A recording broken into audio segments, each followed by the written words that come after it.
ง10,000เอา2 อันซื้อซอยเพิ่นก่อน10,000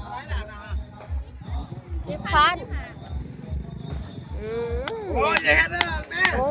โหได้บ่นี่โอ้ลาบเท่ากันยังเนาะพี่น้องลาบเท่าเป็นตาแสบเลยเนาะนี่แซ่บเลยนะอันเด็ดตกแต่ใบบ่ได้สิมาซิมเบิ่งลาบเท่า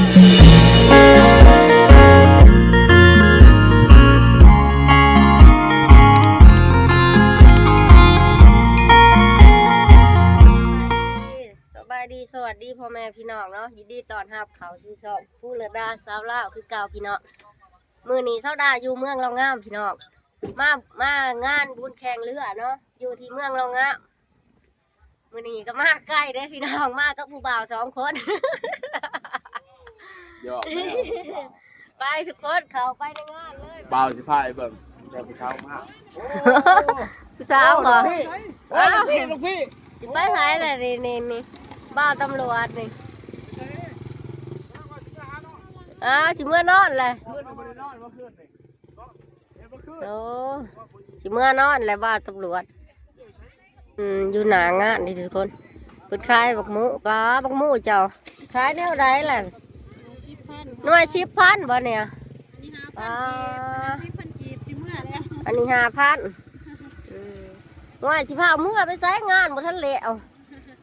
เนาะบัดออกมาสิซื้อซอยอยู่พาเมื่อพอยังสิไปหล่ออยู่เปิดขายบักหมูพี่น้องหน่วย10,000เนาะนี่หน่วย10,000เนาะบักหมูลูกบ้านนี่2 คนโอ้ลูก2วันนี้จะแม่นเป็ดจะเป็นบอดฝากรถจักรเนาะอยู่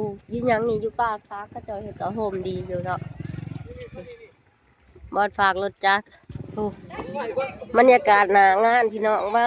ส่งเสือเนาะเนี่ย35,000 กีบส่งเสือถึกเลยทุกคนเนี่ย35,000 กีบบรรยากาศดีงานหนางานเนาะแต่สดาสิย่างเขาไปทางในทุกคนไปเบิ่งก็เจ้าสู้อันนี้กำลังสิย่างเขาไปในงานเราทุกคนย่างเขาไปทางในไปมองเขาเจ้าแข่งเรือเนาะย่างเขากาสีฮ้อนเดดจักหน่อยก็อดเอาแล้วอยากมาเบิ่งเนาะฮ้อนแดดจักหน่อยพี่น้องคนกันหลายเนาะเพราะว่าเป็นงานสุดท้ายของปีเลยที่งานแข่งเรือที่เมืองเรางามเนาะแข่งชาละวันคนหลายโอ้วิวใหม่ว่าสื่อผ่ามาเลยอะไรครับคนหลายจะเป็นอาหารมีแม่งทอดเนาะเป็นตาแสบโดยขอบใจโดยขากลับออกมาก่อนอาหารกันกินกันหลายเนาะ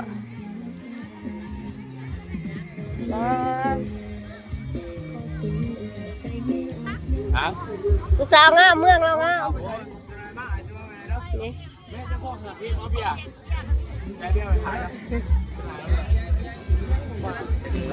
ผู้สาวนี่ก็งามตัวนี้ผู้สาวเมืองเรางามกันเลยงามเนาะโอ้มีแต่พวงงามๆนะอันนี้ครับผู้สาวบ้านได้เนาะมากแล้วนี่บ่าวคำลามากแล้วนี่บ้านใดนี่โอ้มาบุญมานี่เก็บใจมากเนาะมีผู้บ่าวนานมากป่ะบ่มีผู้บ่าวเอ้ยบ่าวคำลามากได้เอาจะเลือกว่าเบอร์ให้เราเลยเด้อผู้สาวเมืองเรางามเขาจะเอิ้นน้องเอียงน้องละบาทโอ้อันนี้น้องละหวาดที่เพิ่นแข่งเรือกับอยู่น้องนี่เลยทุกคนเนาะเพราะว่าน้องนี่แต่ดึกตะบันมาเนาะเพราะว่าเป็นน้องละบาทเพราะว่าน้ำมันออกทุกปีเนาะมันออกทุกปีแล้วเวลาน้ำบ่อแล้วมันจะพากันช่วยเรือเนาะหอดฤดูกาลหนาวแต่มันจะพากันช่วยเรือบ่เคยมาจักเทื่อเพราะว่าบ่าวคำลาเขากันปีกับบ่คอยมาดอก18 ปีแต่นักกะมาบ่นี่นักกะมานักกะมาบ่นี่ได้ ม่วนได้บ้างแต่ละปี ม่วนปะ เพราะว่าคนเขาเที่ยวเพราะว่าลูกปีของเมืองงานเนาะเพราะว่ามีงานท่องเที่ยวอันเดียวเนาะงานเพราะว่างานมันเป็นงานอันดับหนึ่งของเมืองเรางาม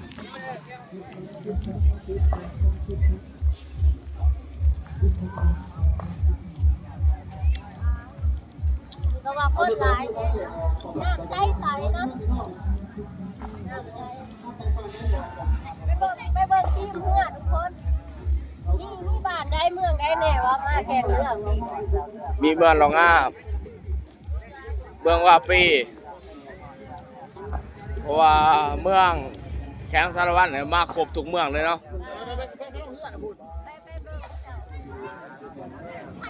โอ้ลำวงมาเลยแรงมาเต้นบ้องเลยนี่มาพออ้ายเพิ่นสบายดีอ้ายสบายดีเดี๋ยวบอกอ้ายเรานั่งเผาป่าบรรยากาศเนาะเย็นสบายเลย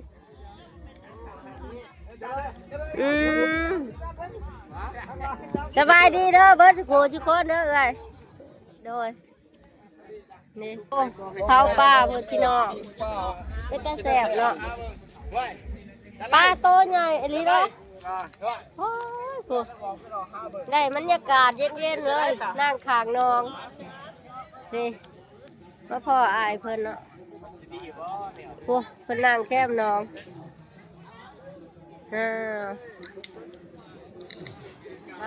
ผู้เด้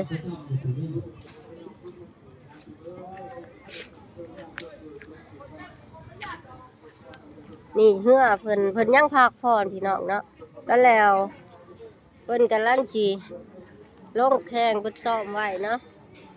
ป้าโหที่น้องละหวาดเมืองเรางามทุกคนเลยสดากับบุเคยมาจักเถื่อเนาะปีนี้ปีแรกที่สดามาบรรยากาศค่ะแคมน้องทุกคน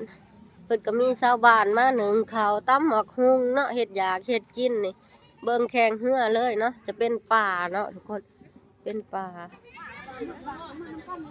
แม่ครัวพักกันเฮ็ดหยังกินแม่ครัวสบายดีสบายดี มันเป็นทายหู ถ่ายคลิป เป็นแน่นอนตำหงทายกำลังใช้มันทายที เฮ็ดกินให้เขาเจ้ากินบ่ฮะ กินในเจ้าเมือง โอ้เฮ็ดกินฮับแขกบ่นี่ ให้เจ้าเมือง เฮ็ดกินฮับแขกโดย บ้านกับเมืองเฮ็ดรวมกัน โดย ว่าลาบเท่า ลาบเท่ากับมี ตำหงปิง โอ้ยคันข่อยอยากก็กินน้ำได้บ่นี่โอ้ลาบเท่าก็ยังเนาะ เอ้าสวย พี่น้องลาบเท่าเป็นตาแซ่บเลยเนาะนี่ แซ่บเลยนะอันเด็ดตกแต่ใบ บ่ได้สิมาซิมเบิ่งลาบเท่านี่แหละนี่เป็นตาแซ่บอะลี พ่อแรก หนึ่งเลยเนาะแคมป่าแคมดอนนี่มันก็บรรยากาศดีเนาะทุกคนเขาเพิ่นก็ตั้งหนึ่งอยู่นี่เลยเนาะตอนรับแขกมากโดย ตำหงมันต้มกระดิ่ง ใจดีพ่อบ้านละหวาน ต้มกระดิ่งแล้วนะมอน ต้มทะดินก็มี ยากระ โอ้ยกินก็ได้บ่โอ้ไอ้นี่ กินได้ เก็บบ่ได้แต่ไม่ครัวเนาะ กินไม่ได้แต่ไม่คั่ว สิซิมเบิ่งลาบเท่านี่เนาะ เด้พี่น้อง โอ้เพิ่นเอาใหายบ่ฮะ ได้ทายให้เบิ่งนะ โอ้ อันนี้พี่น้องเพิ่นมอบให้เนาะ มักทะดินต้มบ่ ตัวดินต้มลกใหม่พี่น้อง เออ เพิ่นเอามาผ่า กิ กิ นถั่วดินยังบ่พ่อ ทุกสิ่งทุกอย่างนะ เนาะ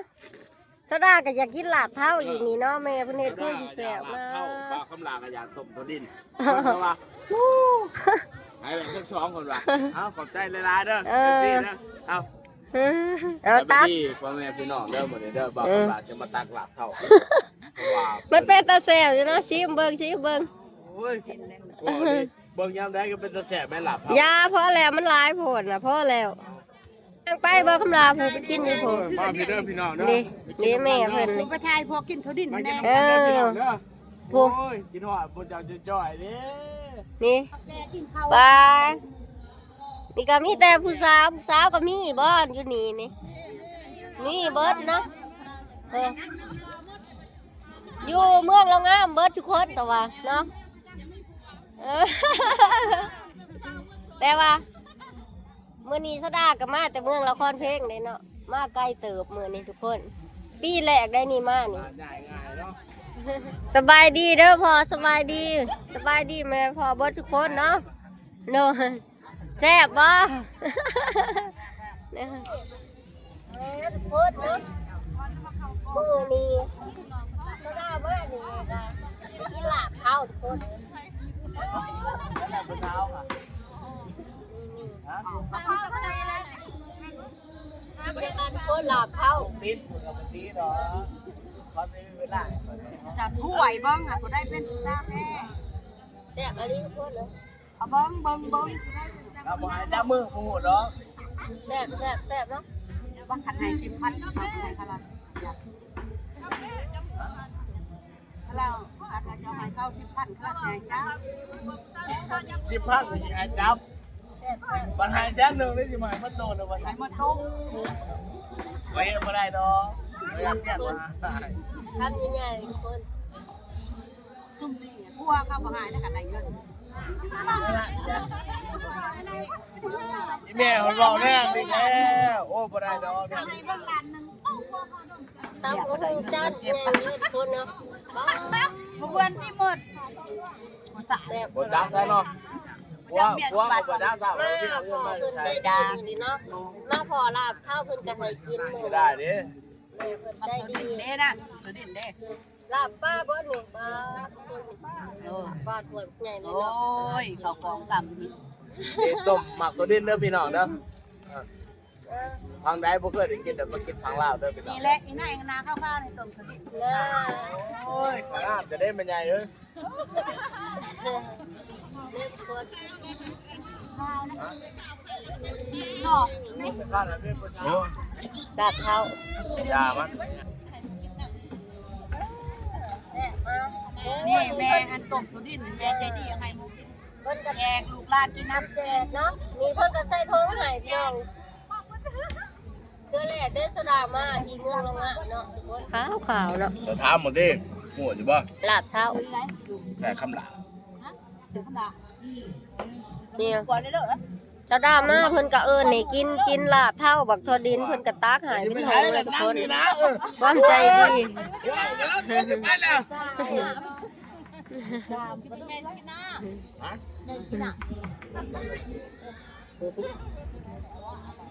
ฮะ ลาบเท้ามื้อนี้มากินลาบเท้าที่เมืองลงอ่ะทุกคนมากใจเฮ็ดสุเพิ่นกินอีกบ่เออนี่เลยมื้ออื่นมื้อสุดท้ายบ่มื้อสุดท้ายมื้ออื่นเนาะแม่ครัวเพิ่นอยู่นี่ โอ้ยแม่ครัวมีครัวเบิ้ลแล้วบ่ได้รอไอ้โสดไอ้โสดโอ้ยจะได้เห็นแนวได้จะคนจะไหนดิอีลีฮะนั่นมาเมื่อเลิกได้บ่นี่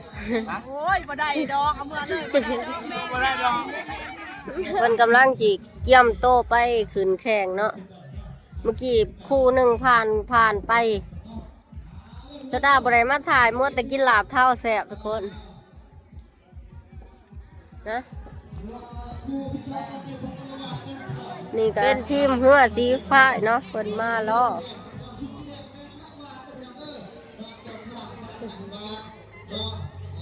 เป็นมาล่อแข่งเหือนะอ๋อนี่ถามผู้บ่าวก่อนมาถามผู้บ่าวสีฟ้าก่อนสบายดีอ้ายสบายดีโอ้ถาลงแข่งวะนี่โอ้อยู่บ้านใดนี่มันดงวะนี่ฟ้ามีแต่ผู้หล่อๆเนาะเอาอยู่บ้านดงเมืองเรางามนี่วะโอ้มีแต่ผู้บ่าวเลยนี่เนาะเบิ่งนี่มีแต่ผู้บ่าวเลยได้นี่ผู้สาวเนาะเอาขอให้ชนะเด้อโอ้ผู้สาวก็มีแต่ผู้งามๆเลยอยู่ใช้ฮะ บังคลามขายเท่าไรแหละเนี่ยเพิ่นมาขายบังคลามทุกคนซื้อบังคลามบ่ ขายจังไดล่ะ ซื้อนกเขาบ่ ฮะเอาอันหนึง เอา3 บาท อัน10,000เอา2 อันซื้อซอยเพิ่นก่อน10,000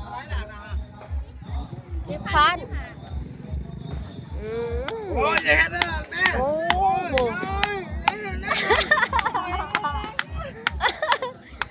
เอาซื้อซอยข้อใส่หมองหินเลยเด้อทุกคนนี่โอ้ เอาเว้ยเงินจับแม่ พ่อเอาบางคลามเอา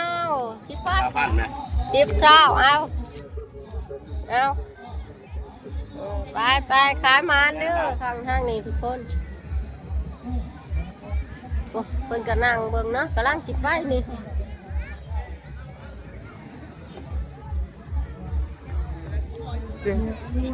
ไปเลย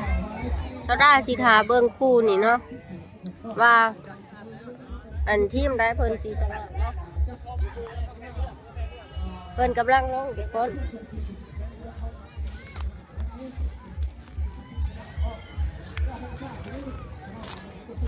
เพิ่นกำลังไปรอถาเบิ่งเพิ่นกำลังสิไปลงแข่งพูมาแล้วทุกคนพูเอ้าทีมเสือแดงและทีมเสือน้ำเงินสิชนะเอาป้าพูเอ้า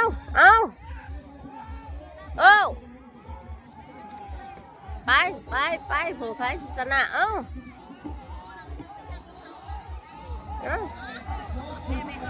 โอ้ยเอ้า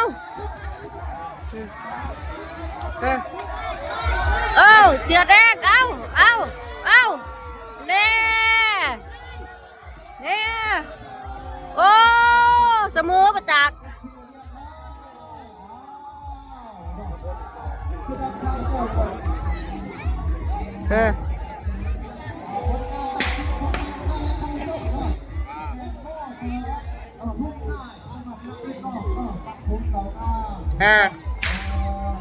ก็ได้หลอกพุ่งชงเมื่อแล้วเลยเนาะทุกคนก็ได้สิออกเมื่อก่อนเนาะเพราะว่าเบิ่งมันก็ได้บ่เคยมาเนาะมันก็บ่ม่วนปานใดแหละสำหรับก็ได้ว่าบ่รู้จักใครเนาะเพิ่น